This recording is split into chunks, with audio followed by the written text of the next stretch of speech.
ये एक atheist channel है जो इस्लाम की सच्चाई मुस्लिम लोगों तक पहुंचाकर उन्हें ह्यूमैनिस्ट और रैशनलिस्ट बनाने की कोशिश करता है। हमारा मकसद मुस्लिम लोगों के प्रति किसी तरह की नफरत फैलाना या उन्हें नीचे दिखाना नहीं है।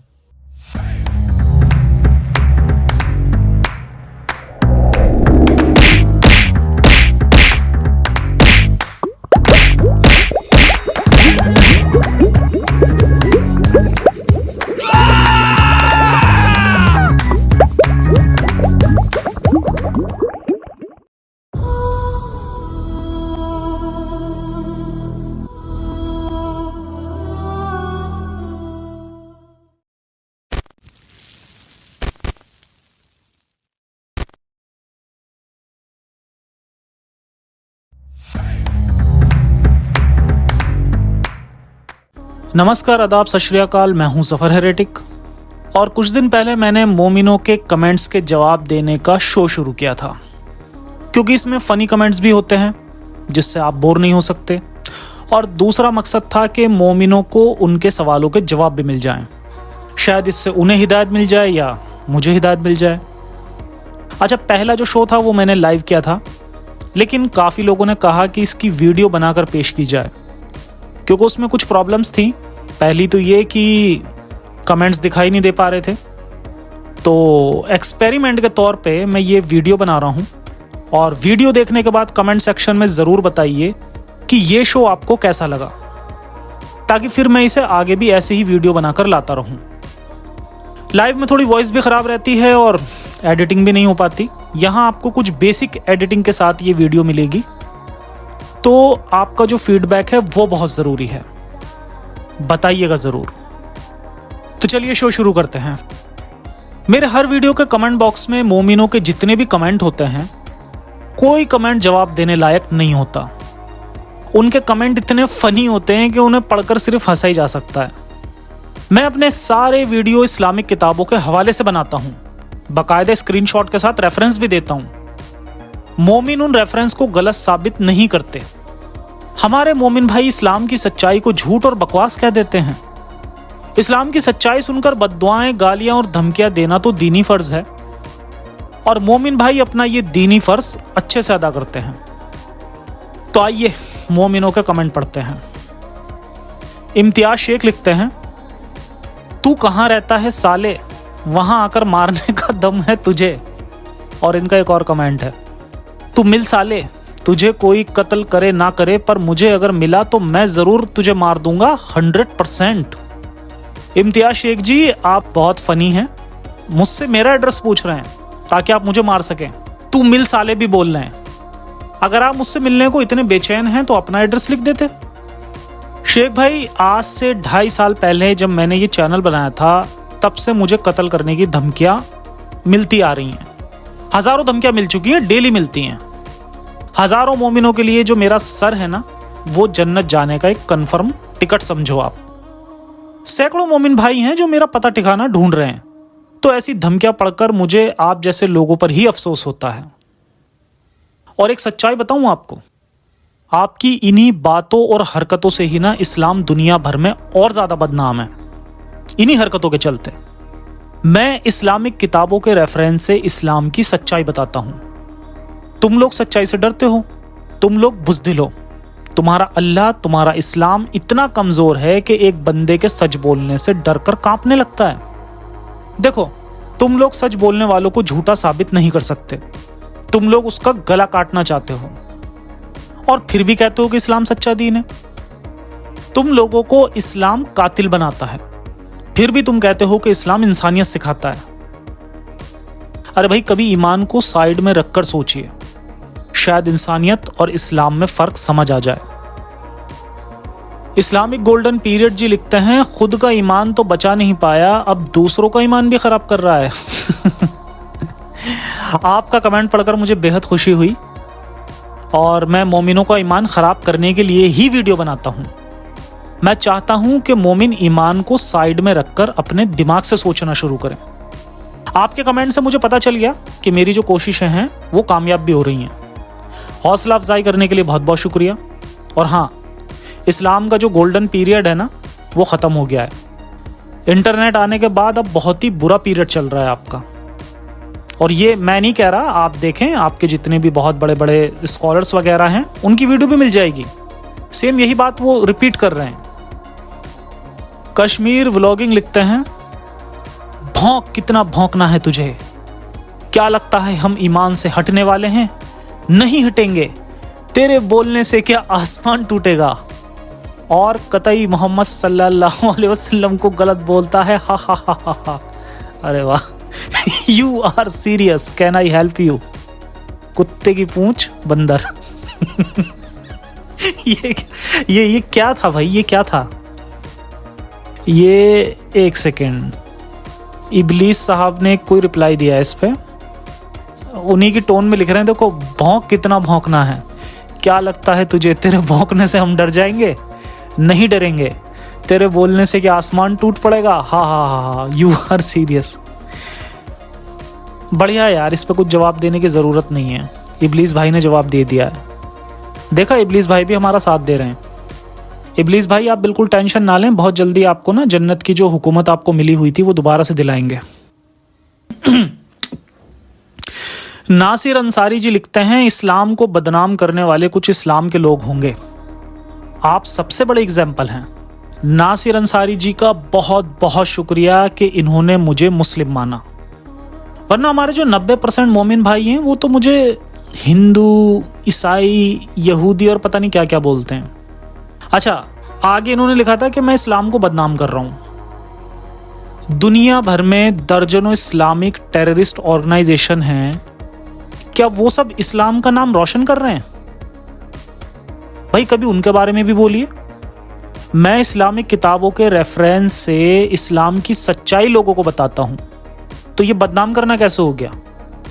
तो भाई जो इस्लाम के नाम से फट जाते हैं, कभी उनके लिए भी मुंह खोलिए ना। अगला कमेंट देखते हैं। खान समीर जी लिखते हैं, अगर खुदा नहीं है तो पिरामिड पे वीडियो बनाओ। ओ भाई ये क्या खान साहब, ये खुदा का पिरामिड से क्या कनेक्शन है भाई? और क्या पिरामिड भी अल्लाह ने बनाए? अरे भाई, क्या खुदा को साबित करने के लिए दलीलें खत्म हो गई? भाई अगर मैं पिरामिड पे वीडियो बना दूंगा तो क्या आप एक्स मुस्लिम हो जाएंगे? फिर आप कहेंगे कि खुदा नहीं है तो चलो ताजमहल पे वीडियो बनाओ। फिर आप कह दोगे भैया बुर्ज खलीफा पे वीडियो बनाओ। मियाँ खलीफा निकल रहा था मुंह से। तो मुझे ना याद आ गया, वो एक दिन एक मोमिन भाई ने कमेंट किया था कि जिस दिन तुम अपना पेशाब रोक दोगे उस दिन मैं मान लूँगा कि अल्लाह नहीं है। तो बड़े यार मजाकिया होते हैं हमारे मोमिन भाई। पिरामिड कैसे बनाए गए? अच्छा, एक चीज़ है, ये पिरामिड कैसे बनाए गए इसका पता चल गया है। अगर किसी को जानना है तो बताएं, वो वीडियो का लिंक शायद देखना पड़ेगा मुझे, मैं उसमें कमेंट सेक्शन में दे दूंगा आपको। भारती शेख जी ने पूछा है कि क्या इस्लाम में मरने के बाद बॉडी डोनेट कर सकते हैं? देखिए भारती शेख जी, इंसानियत में जो भी अच्छा है ना, इस्लाम में वो सब हराम है। इस्लाम में ऑर्गन डोनेट करना हराम है, और जो लोग इंसानियत को फॉलो करते हैं उन्हें बॉडी डोनेट करनी चाहिए, ताकि मरने के बाद भी हम लोगों में जिंदा रह सकें।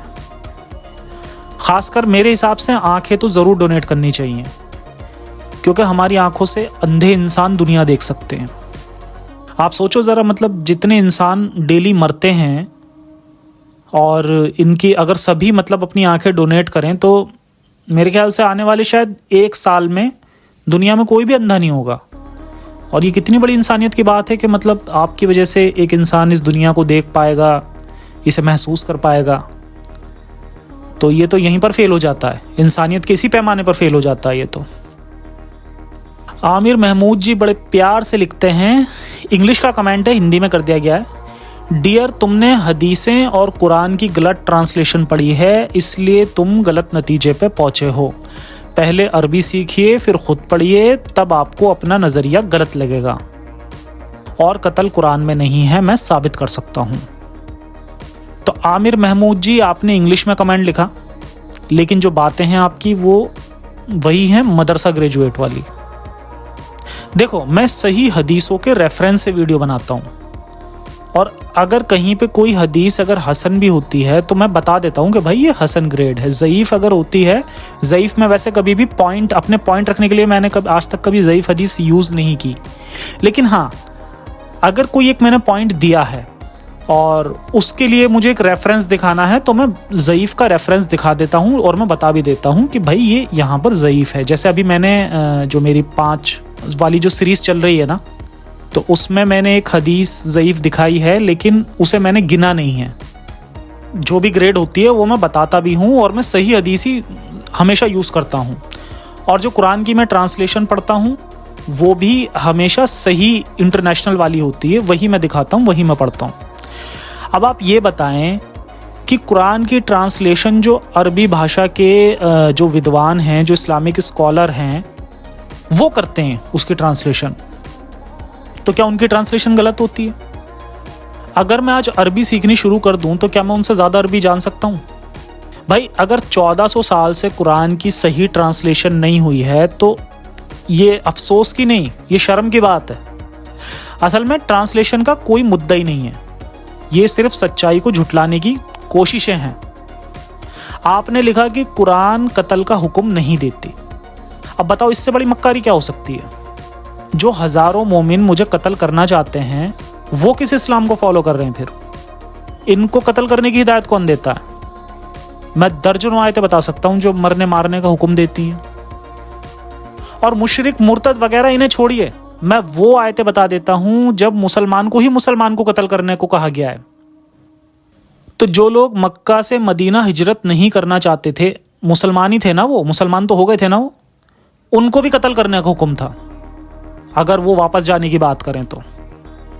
आप चेक कर लीजिए, कुरान 489 पढ़ लो, आप 491, 95 पढ़ लो, कितनी सारी हैं। 532 आप बहुत ज़्यादा बताते हो कि एक इंसान का कत्ल पूरी इंसानियत का कत्ल, सबको बताते हो ना। 533 पढ़ लो आप, उसके जस्ट अगली आयत। तो ये चेरी पिकिंग होती है कि आप अपने हिसाब की जो आपको लगता है उसे आपने उठा लिया और बाकियों को आपने छोड़ दिया। चलें अगला देखते हैं। तारिक मसूद ऑफिशियल, वाह, इतना बड़ा मुफ्ती भी मेरी वीडियो पे कमेंट लिख रहा है। ये तारिक मसूद के वैसे कोई फॉलोवर की आईडी है, इन्होंने लिखा है सारी बकवास करता है। ओ भाई, क्या तारिक मसूद और तारिक जमील से भी ज़्यादा कोई बकवास कर सकता है क्या? ये दोनों मुफ्ती एकदम बिल्कुल अकल के दुश्मन हैं और ये दोनों ही हमारे मोमिन भाइयों को अक्लमंद नहीं होने दे रहे।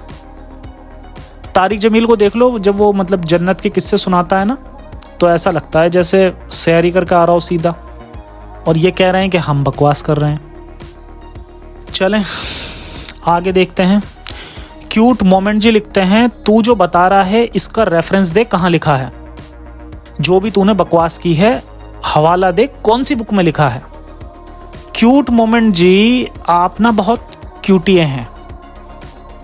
मेरे दोस्त है ना मानवराज, वो एक बात कहते हैं वो कि इंसान अगर आंखों से अंधा हो तो उसकी बाकी जो इंद्रियां होती हैं ना वो ज़्यादा काम करने लगती हैं, लेकिन इंसान अगर अकल से अंधा हो तो उसकी कोई भी इंद्रिय उसकी काम ही नहीं करती फिर। तो भैया क्यूटिए जी, मैं अपनी हर वीडियो में इस्लामिक किताबों के रेफरेंस देता हूँ, स्क्रीनशॉट भी दिखाता हूँ, लेकिन अकल के अंधों को कुछ भी दिखाई या सुनाई नहीं देता। और कमाल की बात यह है कि सारे रेफरेंस बाकी सबको दिखाई देते हैं, सिर्फ हमारे मोमिन भाइयों को दिखाई नहीं देते। तो क्यूट मोमेंट जी, अपनी आंखों और कानों को खुला रखिए ताकि आपको रेफरेंस दिखाई दे सकें। ऐसे कमेंट करेंगे तो लोग आपको क्यूट नहीं क्यूटिया कहेंगे। चलें आगे है, 4 बार टी लिखा है, इन बेचारों को ढंग का कोई नाम नहीं मिला। चलो खैर, 4 टाइम टी लिखते हैं। अस्तगफिरुल्लाह, शैतान हम सबको गुमराह कर रहा है। अस्तगफिरुल्लाह, या अल्लाह हम सबके गुनाहों को माफ़ फरमा, आमीन सुम्मा आमीन। अस्तगफिरुल्लाह का मतलब होता है अल्लाह से अपनी गलतियों की माफ़ी मांगना और अपने गुनाहों की बख्शिश करवाना। तो ऐसा लग रहा है कि ये भाई जो हैं ये हमारी वीडियो देखकर बहुत ज़्यादा डर गए हैं और अल्लाह से अभी अपने गुनाहों की माफ़ी मांग रहे हैं और इन्होंने साथ ही साथ इन्होंने मुझे शैतान का दर्जा भी दे दिया। भाई देखो, शैतान अगर लोगों को सोचना समझना सिखाता है, ठीक है, शैतान अगर इंसानियत हाफिज बोलता है, इंसानियत की बात करता है, तो मुझे शैतान होने की खुशी है। अगर लोगों को सही राह दिखाना गुमराह करना है तो मैं लोगों को गुमराह करता रहूंगा। आमीन सुम्मा आमीन। चौधरी साहब लिखते हैं, अल्लाह से जंग मत कर। चौधरी साहब, मुझे तो पता ही नहीं था कि मैं इतना बड़ा भी जंगबाज हो गया कि मैं अल्लाह से जंग कर रहा हूँ। भाई जो अल्लाह जितना ताकतवर होगा वही तो अल्लाह से जंग लड़ने की हिम्मत करेगा ना। या तो आपका अल्लाह इतना मामूली है कि उसे एक इंसान भी जंग लड़ सकता है, या फिर वही है जो रियलिटी है कि जो हमारे नबी का अल्लाह है ना, वो बहुत बेचारा है, वो खुद कुछ नहीं करता, दूसरों से कहता है कि जब तक लड़ो जब तक कि दीन खुदा के लिए ना हो जाए। तो भाई मैं अल्लाह से जंग नहीं कर रहा, मैं तो अल्लाह के कलाम की ट्रांसलेशन मोमिनों को बताता हूँ, मैं तो अल्लाह के नबी की बायोग्राफी मोमिनों को बताता हूँ। मेरी हर वीडियो इस्लामिक किताबों के हवालों से ही बनती है, तो ये अल्लाह के खिलाफ कैसे जंग हो गई? मैं तो अल्लाह और उसके नबी की सच्चाई मोमिनों को बता रहा हूँ। अल्लाह को तो खुश होना चाहिए, वो होता भी होगा, बहुत खुश हो रहा होगा। मगर अफसोस कि वो फेक आईडी थी। टेक्निकल अरसलान लिखते हैं, भाई एक दिन तू मुझसे मिल तो सही, फिर देख लेती है। पता नहीं आप मोमिन हो या मोमिना, खैर जो भी हो, आप मुझसे क्यों मिलना चाहते हैं? मिलने की वजह भी लिख देते। मान लीजिए मैं आपसे मिलना चाहूँ तो फिर मैं कहाँ मिल सकता हूँ? कोई पता ठिकाना लिखना चाहिए था ना। तू मुझसे मिल तो सही, ऐसे ऐसे लिखने से काम नहीं चलेगा, एड्रेस भी बताना चाहिए। तो अगली बार जब कमेंट करें ना तो आप एड्रेस भी लिख दें, आप अपना एड्रेस बता दें, आप, मैं तकलीफ नहीं दूंगा आपको, मैं वहीं आके मिल लूंगा। रैम्बो भाई लिखते हैं, तौबा तौबा, तेरा अंजाम बहुत बुरा होने वाला है। अल्लाह हिदायत दे तुझ जैसे जाहिल इंसान को। देखो रैम्बो भाई, आपका जो अल्लाह है ना, वो एक बहुत बड़ा साइको कैरेक्टर है। कुरान की कम से कम 20-21 आयतों में वो कहता है कि मैं काफिरों को हिदायत नहीं देता। फिर 12-13 आयतों में कहता है कि मैंने काफिरों की आंखें, कानों पे, दिलों पे मोहर लगा दी है। 21 आयतों में कहता है कि मैं लोगों को गुमराह करता हूं। तो भैया आपके अल्लाह की गलती है कि उसने मेरी आंखों, कानों और दिल पे मोहर लगा दी है। आप ही के अल्लाह की गलती हुई ना कि वो मुझे हिदायत नहीं दे रहा, उसी की गलती है भाई, उसी ने मुझे गुमराह छोड़ा है ना। तो फिर ये मोमिन भाई क्यों मुझे बेवजह गालियां और धमकियां देते हैं, जबकि गलती तो सारी अल्लाह की है। भाई अल्लाह से पूछे ना उसने ऐसा क्यों किया। अगला देखते हैं, मिस्टर ख्वाजा मोहम्मद लिखते हैं, ये साला बुरी मौत मरेगा, अल्लाह हम सबको हिदायत दे। ख्वाजा जी आपको तो हिदायत मिली हुई है, आप क्यों अल्लाह से हिदायत मांग रहे हैं? पहले मुझे भी हिदायत मिली हुई थी, फिर मेरा दिमाग काम करने लगा तो अल्लाह ने हिदायत वापस ले ली, क्योंकि दीन में फिर वो कहते हैं ना, अकल का जो दखल है वो तो गुनाह है। अब जब तक मुझे हिदायत नहीं देता तो मैं तब तक अकल की बातें करूंगा। तो मेरी कोई गलती नहीं है, अल्लाह को हिदायत वापस नहीं लेनी चाहिए थी मुझसे, गलती कर दी। नौशाद अहमद लिखते हैं, अल्लाह से डरो, अल्लाह आप सबको हिदायत दे। देखिए नौशाद जी, हिदायत वाला मामला जो है वो मैं डिस्कस कर चुका हूं। हाँ, अल्लाह से डरो की जो बात है वो मैं करता हूं। देखो, हज़रत मोहम्मद के पास लोगों को इन्फ्लुएंस्ड करने के लिए कोई फ़लसफ़ा नहीं था। उन्होंने अल्लाह के नाम से लोगों को डराना शुरू कर दिया ताकि लोग डर कर उन्हें अल्लाह का नबी मान लें। उन्होंने अल्लाह का जो कैरेक्टर है वो इतना डरावना बना दिया कि ये हमारे सारे मोमिन भाइयों के दिल दिमाग पे छाया रहता है, और यही डर है जो सोच समझ को ब्लॉक करता है। जिस दिन फर्जी अल्लाह का फर्जी डर खत्म हो गया ना, उस दिन लोग समझना शुरू कर देंगे। रूबा उस्मान यूसुफ लिखते हैं, शर्म कर जफर, खुदा की कसम तू जहन्नुम में जलेगा, मेरी बद्दुआ है ये। उस्मान यूसुफ जी, शर्म तो आती है कि आप लोग किस दौर में जन्नत जहन्नुम पर यकीन कर रहे हैं। शर्म आती है भाई कि 1400 साल से मतलब बिल्कुल भी दिमाग डेवलप ही नहीं हुआ। सही में शर्म की बात है। ड्रैगन गेम्स लिखते हैं, जब जहन्नुम में जलेगा तब पता चलेगा। या अल्लाह क़यामत जल्दी, और इन जैसे, फिर वही बात, इन जैसों को अपनी सच्चाई दिखा। अल्लाह जितना मोमिनों के लिए रहमदिल है उतना ही काफिरों के लिए जलालुल्लाह है। अल्लाह की पकड़ बहुत सख्त है, याद रखना। देखिए ड्रैगन मियाँ, क़यामत की जो बातें हैं ना, जन्नत दोज़ख, ये जीसस ने 2000 साल पहले की थी, और आपके जो नबी हैं उन्होंने 1400 साल पहले की थी। तो कितना फ़र्क हो गया, मतलब लगभग ये बातें 600 साल पहले आ गई थी। और अगर हम नबी की बात करें तो आपका जो नबी है उन्होंने एक बच्चे को देखकर बोला था कि ये बच्चा बूढ़ा होकर नहीं मरेगा, उसके पहले क़यामत आ जाएगी। 1400 साल से नहीं आई। अभी हो सकता है कि लाखों साल तक धरती पे इंसान रहें, फिर ये भी हो सकता है कि उसके बाद हो सकता है, मतलब चांसेस हैं कि इंसान दूसरे ग्रहों पे भी आबाद हो जाए, मतलब कि फिर भी क़यामत नहीं आएगी। तो अल्लाह मोमिनों के लिए रहमदिल हो या ना हो, मुझे आपकी अकल पे बड़ा रहम आ रहा है। और आपने जो बोला ना कि अल्लाह की जो पकड़ है वो काफिरों पे सख्त है, तो वो काफिरों पे सख्त नहीं है। हमें कहना चाहिए कि अल्लाह की जो पकड़ है वो मोमिनों के दिल दिमागों पर बड़ी सख्त है। तो ये पकड़ जब ढीली होगी तभी आप बेहतर इंसान बनेंगे। खैर, मुझे हमदर्दी है आपसे। आगे देखते हैं। इस्लामिक माहौल लिखते हैं, फर्स्ट तुम खुद को एक्स मुस्लिम ना बोल, तुम मुस्लिम था ही नहीं, क्योंकि तुम मुस्लिम होते तो तुमको इस्लाम का अच्छे से पता होता। इस्लामिक माहौल जी, मैं आपकी ही तरह मुस्लिम था, लेकिन मुझे इस्लाम का अच्छे से पता चल गया, तभी से एक्स मुस्लिम हो गया। इस्लाम का अच्छे से पता चलने से ही गड़बड़ हो जाती है। जिस दिन आपको इस्लाम का अच्छे से पता चल गया ना, आपका भी ये जो इस्लामिक माहौल है ना ख़राब हो जाएगा और आप भी एक्स मुस्लिम हो जाओगे। तो दुआ करो कि आपको इस्लाम का अच्छे से पता ही ना चले। तारिक खान लिखते हैं, लगता है 30 छोटे दज्जालों में से यही एक है। तारिक खान जी, लगता है कि आपने सिर्फ मेरा ही चैनल देखा है। यूट्यूब पे मेरे जैसे कम से कम 30 या मेरे ख्याल से उससे भी ज़्यादा हैं, और पूरे सोशल मीडिया पे अगर आप देखेंगे तो आपको लाखों छोटे छोटे दज्जाल मिल जाएंगे।